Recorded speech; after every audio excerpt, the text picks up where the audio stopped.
Bom dia, estamos aqui para a segunda parte, do assunto que começamos há um tempo atrás, que é o jogo Baleia Azul. Na primeira aula eu expliquei o que é o jogo, a razão do jogo e o perigo do jogo. Coloquei até algumas questões meio dramáticas na gravação. Quem tiver interesse, veja a gravação da aula, para que vocês tenham uma ideia do que foi discutido lá. Hoje eu quero discutir outros aspectos dentro do assunto jogo Baleia Azul. Cruel, sinistro e perverso. Assim é o comportamento do curador do jogo.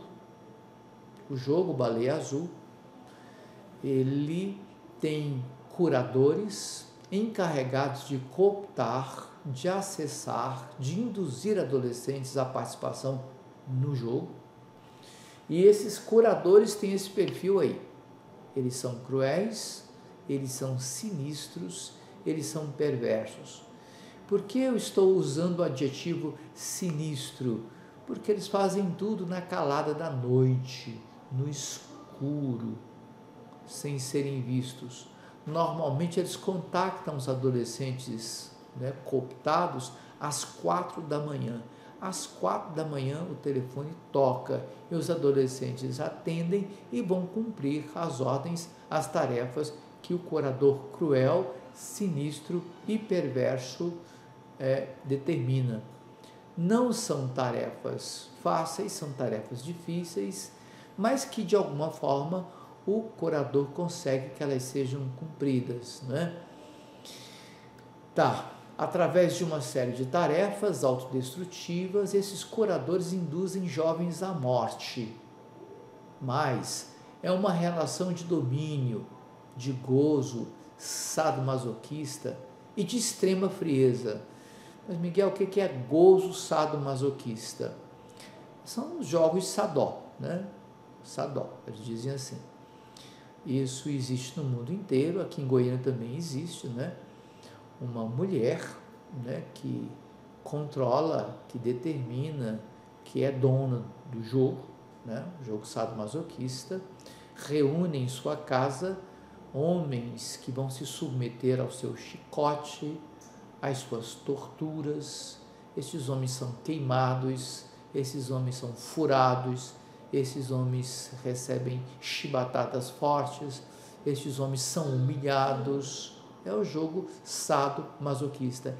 Quem impõe dor é o sádico e quem sofre a dor e goza com isso é o masoquista. Esses papéis se invertem no jogo sadó. Quem na vida, quando um sádico impõe a um masoquista sofrimento, dias depois isso pode se inverter e aquele que sofreu algum tipo de dor agora impõe dor, ele é o sádico. Então são posições que se alternam, sadomasoquista. Agora, no jogo, só a mulher é que detém a prerrogativa, o direito de infligir dor àqueles que estão com ela. É interessante que nesse jogo as pessoas vão até o cartório e deixam registrado que a mulher, que é aquela pessoa do sexo feminino, não tem nenhuma culpa no que venha a acontecer com a sua integridade física. Se as pessoas forem muito feridas, os homens forem muito feridos e forem muito machucados, muito maltratados, no cartório tem um documento dizendo que aquela que fez, aquela que impôs humilhações e dores e ferimentos aos homens, não tem a menor culpa. Então, nesse sentido, o jogo Baleia Azul é meio parecido, porque o curador, na sua crueldade, ele é muito sádico, ele goza ao impor aos adolescentes vulneráveis e fragilizados tarefas que humilham, que ferem, que mutilam e até matam o adolescente, porque de repente, depois de algum tempo, vem a ordem: mate-se. E olha, os adolescentes se matam sim. Há notícias disso em todo mundo, né? Tá. Por fim, esse jogo cruel, sinistro e perverso, porque os curadores são assim, né? Tem um ambiente no qual, né, as pessoas cooptadas interagem o tempo todo, e na interatividade do jogo ou do ambiente do jogo, para surpresa de muita gente, aparecem não pessoas que maltratam, que humilham, mas gente que ajuda. Olha, eu estou aqui nesse jogo só para ajudar, você está muito fragilizado, você está muito ferido, você está muito deprimido, cuidado, não vá adiante, dê um jeito de desviar-se, procure outro caminho, vá a uma igreja, faça orações, se apegue a Deus, mas não entre nessa, etc. Olha só que coisa mais curiosa. Há até histórias de curadores que foram descobertos e disseram como explicação que estavam ali na rede, que estavam ali, né, nesse espaço de informática como ajudadores. Não, nós não somos curadores, nós somos ajudadores. Olha só que confusão, que coisa mais complexa, né? Vamos em frente. Esse jogo do Baleia Azul, que pode causar a morte de adolescentes jovens, é um jogo viral. Aparentemente foi criado na Rússia, né? Acusada a Rússia na atualidade de usar e abusar do espaço cibernético para o mal das nações, né? Esse ataque recente de vírus pelo mundo, inclusive alguns pegaram o meu computador, né? Eu estava fazendo um trabalho importante quando não pude mais trabalhar porque o computador não funcionou mais. Uns vírus estranhíssimos que eu nunca tinha visto e que o meu sistema de defesa não pegou. Foi preciso eu passar a noite trabalhando para poder liberar meu computador e terminar meu trabalho. Coisa enjoada, seu. De fato que, é fato que esse jogo, parece que de origem russa, na sua viralidade, alcança de fato muita gente, milhões de jovens, todo mundo. Suas consequências são trágicas, uma vez que determinam situações de grave injúria ao corpo e ao psiquismo. Esse é o fim do jogo, né?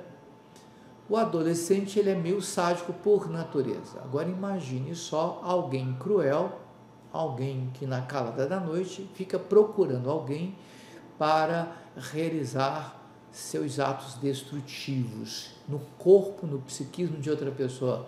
É muito complicado isso.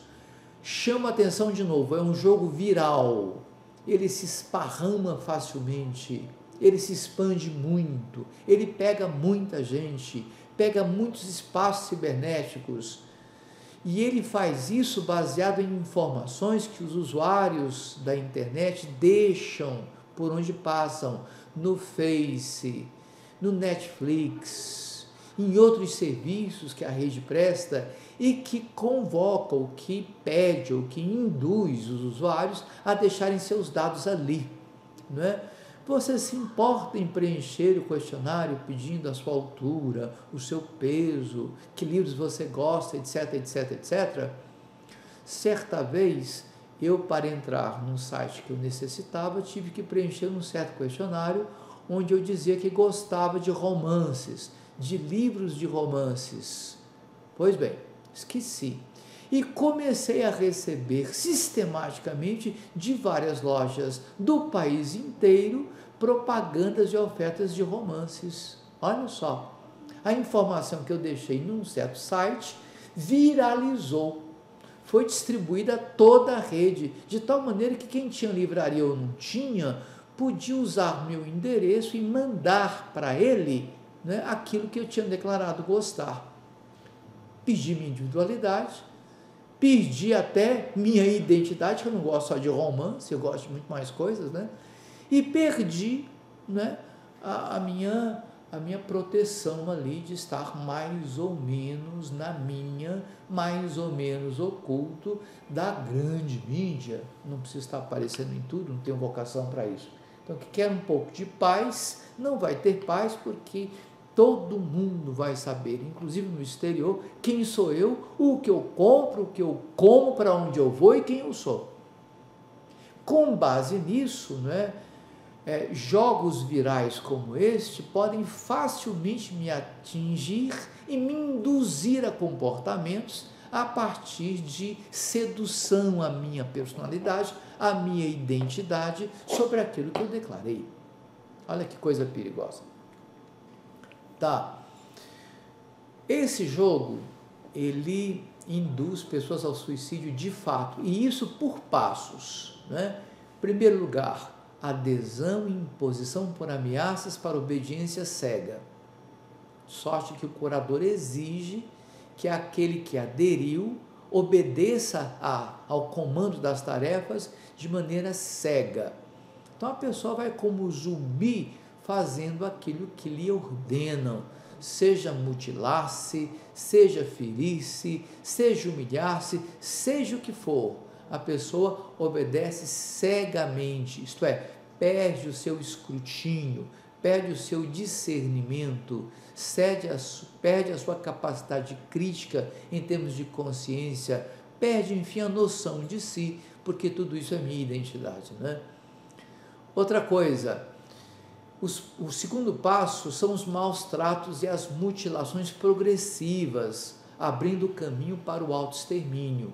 Veja só, Se eu vou, através de maus tratos, de mutilações, abrindo caminho para o suicídio, é porque a partir dessa estratégia eu vou me importando cada vez menos comigo mesmo, com a minha segurança, com o meu bem-estar, com a minha felicidade, com a minha tranquilidade.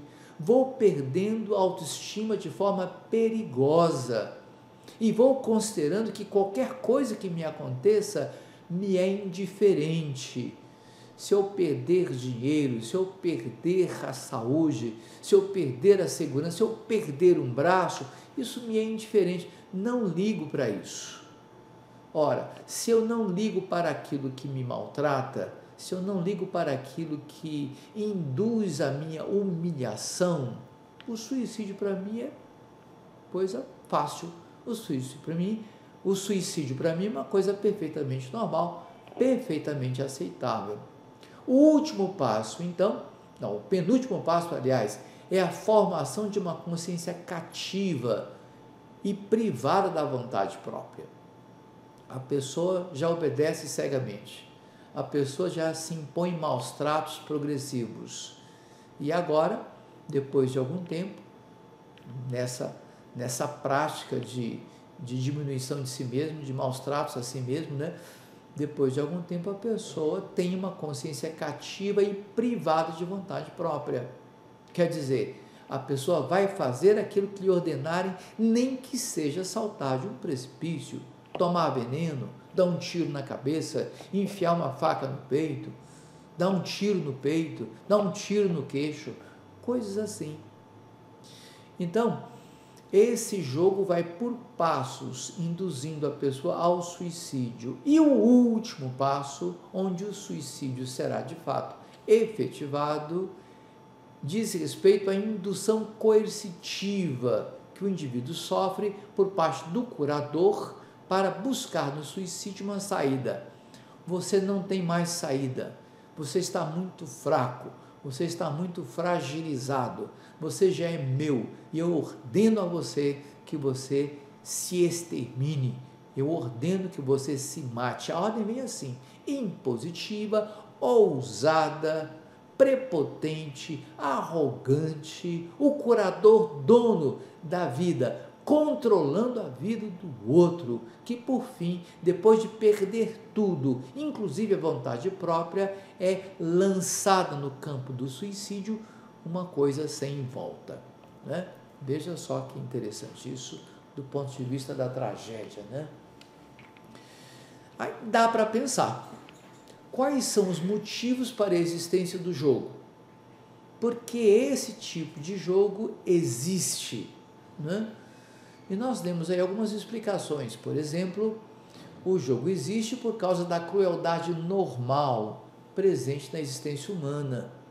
Nós somos, né, fora a educação, fora a ética, fora a etiqueta que seguimos, nós somos cruéis, normalmente cruéis. Qualquer um de nós pode fazer coisa que até o diabo duvida, né? Outra coisa que motiva também a existência do jogo, né? As pessoas têm naturalmente uma busca, né, do poder pelo controle de vidas. Controlar vidas é ter poder. Controlar vidas é ter muito poder. De tal forma, esse poder cresce, esse poder se expande, se torna importante, né? Que quem domina, quem tem o poder do domínio, pensa realmente que é dono da criatura quem domina. Isso acontecia em certos casamentos no regime patriarcal, e isso acontece com muitas religiões até hoje, né? Eu me lembro da história de um humanista que foi até a Índia trabalhar num certo lugar sobre direitos humanos, e lá viu, né, um homem com uma pessoa amarrada do tronco, uma pessoa também de lá, e aquela pessoa amarrada num tronco estava condenada à morte. O homem iria executá-la. E o humanista perguntou: o senhor vai executar? Qual o motivo disso? O que ele fez? Por que ele vai ser executado? E o homem disse: bem, ele é meu, eu faço com ele o que eu quero, e agora eu quero que ele morra e vou matá-lo, sou dono. Dessa forma, muita gente casada, muita gente religiosa e muito curador do jogo Baleia Azul costuma agir sobre os outros como se fossem donos de vidas, de vontades, de consciências, de existências. Porque quando alguém ordena ao outro que morra, é porque julga-se dono daquela vida, tal qual eu contei no exemplo lá na Índia. Tá. Uma terceira razão, ou uma terceira explicação para a existência do jogo Baleia Azul no mundo é a compulsão por pertencimento que as pessoas têm, mesmo que seja arriscando a própria vida. Uma certa moça adolescente, 16 anos, resolveu ter uma relação mais próxima com um traficante conhecido. E, homem perigoso, no meio de pessoas perigosas, num outro jogo muito perigoso, que é o jogo do tráfico. E essa moça bem criada, essa moça bem orientada, essa moça vivendo de maneira, né, normal, como qualquer moça de 16 anos vive. Mas, de repente, ela julgou que aqueles que estavam à sua volta não a queriam muito bem, por causa disso ou daquilo, e ela inventou lá suas razões de adolescente. Mas o fato é que ela acreditava que as pessoas não queriam que ela estivesse por perto, não queriam estar próximas dela. Então começou a procurar compulsivamente pares que pudessem demonstrar essa busca, essa necessidade de tê-la, né? Que a gente chama de necessidade de pertencimento. E, de repente, num certo momento, encontrou esse traficante que achou-a muito bonita, muito simpática, elogiou, conversou, seduziu, chamou para perto de si, manteve-a perto de si e, de repente, por compulsão ao pertencimento, ela estava arriscando a sua própria vida nas ações que aquele grupo de tráfico fazia no Rio de Janeiro. Olha só que história mais doida essa. Então, a compulsão por pertencimento pode levar pessoas a arriscar a sua própria vida. Um outro motivo, né? As sensações de angústia que muitas pessoas sofrem e de vazio, né, são satisfeitas pelas fortes emoções do jogo. Então, a pessoa está muito angustiada, se sentindo muito vazia, começa a jogar, começa arriscadamente a se comportar, mutilando-se, ofendendo, humilhando, sendo humilhado, e sente nisso um gozo tão forte, uma emoção tão forte, que de repente a sua angústia e o seu vazio dão uma aliviada, dão uma acalmada. E o adolescente e o jovem pensam, bem, isso resolve. Isso está bem colocado naquele filme Clube da Luta,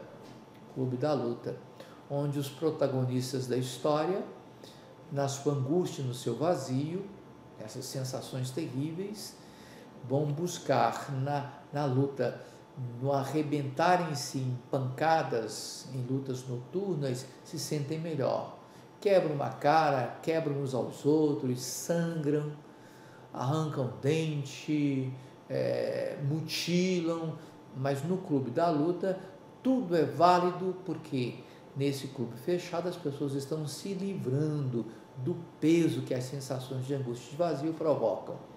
O jogo Baleia Azul vai também no mesmo princípio, na medida em que as pessoas são convocadas a tarefas de mutilações, de ferimentos, de magoarem-se, de humilharem-se, de fazerem muita coisa ruim consigo mesmas. Então, essa sensação produz uma emoção muito forte que alivia a angústia e o vazio.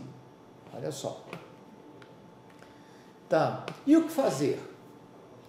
O que fazer é muito simples e também é muito complicado. Primeiro, é preciso cuidar dos laços familiares, fraternos e sociais.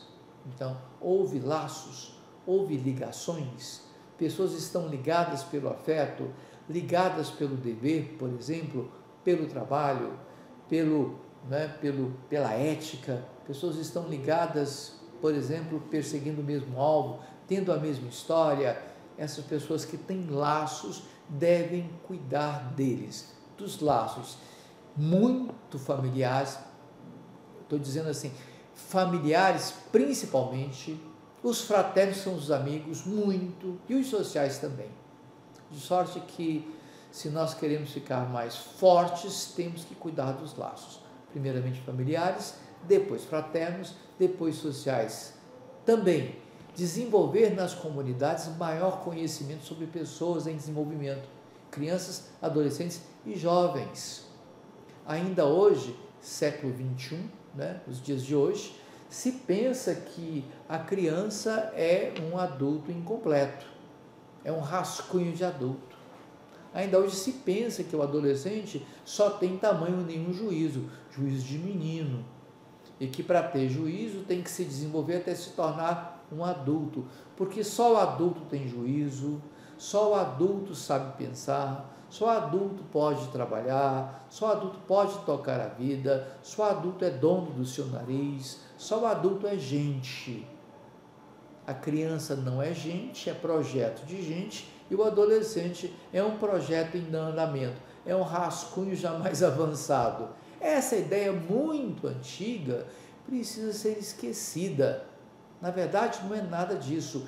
A criança, o adolescente e o jovem são pessoas em desenvolvimento. Na sua idade, elas têm sua identidade, elas têm sua vontade, sua visão de vida e de mundo, elas têm suas determinações pessoais, elas têm deveres a cumprir, têm uma identidade própria. A criança tem, o adolescente tem, o jovem também tem. Essas pessoas em desenvolvimento têm certas necessidades que só eles sentem. Desenvolvimento quer dizer ir num processo progredindo em termos da formação da consciência, da formação da identidade, da formação física, da formação moral, da formação do pensamento. A pessoa vai progredindo, e nesse progresso há muitas vicissitudes, há muitas barreiras, há muitos acidentes, por exemplo, doenças, por exemplo, violências, por exemplo, fracassos, por exemplo, perdas, por exemplo, pobreza e miséria, por exemplo, falta de condições de progredir, de desenvolver-se. Então a pessoa terá 30 anos e juízo de 5. Outro terá 40 anos e pensamento de 10 anos. porque o desenvolvimento não se completou. Então, as comunidades precisam saber que pessoas em desenvolvimento, por essa razão, são pessoas vulneráveis, são pessoas frágeis nesse desenvolvimento e precisam de proteção, de amparo, de ajuda e de meios para prosseguirem saudavelmente no seu desenvolvimento. Por fim, o que fazer? É preciso planejar a proteção dos imaturos, né? Que essa proteção seja atitude obrigatória por parte dos que são responsáveis, quer sejam governos, quer sejam autoridades de ensino e quer sejam pais. Deve-se cobrar dessa gente que cuida, dos cuidadores, dos protetores, que tem a lei diante de si, a lei da proteção como dever, né? Como questão ética a ser perseguida de maneira muito, muito particular, em termos de cuidado, em termos de atenção, em termos de frequência, de insistência até, né? Essas autoridades, sejam pais, sejam governantes, sejam professores, devem ser instados pela força do dever a dispensarem proteção às pessoas imaturas em desenvolvimento. Se isso não acontece, então, olha só, o curador do Baleia Azul vai saber muito mais sobre o adolescente do que os seus pais sabem. O curador vai saber muito mais sobre o jovem do que os seus amigos sabem. Vai saber até mais do que o seu banco sabe. E o desafio que eu lanço aqui àqueles que estão me ouvindo nessa hora e que têm filhos e que têm amigos, não é? É que saibam mais sobre seus filhos, seus amigos e seus familiares do que a rede de internet sabe, do que o curador do Baleia Azul sabe. Porque se eles sabem é para seus propósitos. Se existem propósitos bons, por exemplo, ferramentas para o trabalho, cursos que capacitam para o trabalho, etc., também existem intenções ruins, como os dos curadores do Baleia Azul, cuja intenção é finalmente, depois de muito sadismo, conseguir que o adolescente morra pelas suas próprias mãos. Terrível isso. De sorte que, sendo assim, esse jogo e outros jogos que virão poderão ser evitados na base do cuidado, da proteção, da prevenção, da promoção da vida e da saúde, de tal modo que estes esforços cruéis, esses esforços terríveis no mundo inteiro para destruir pessoas, não tenham o sucesso que tem atualmente. É só. Um abraço a todos e até outro encontro.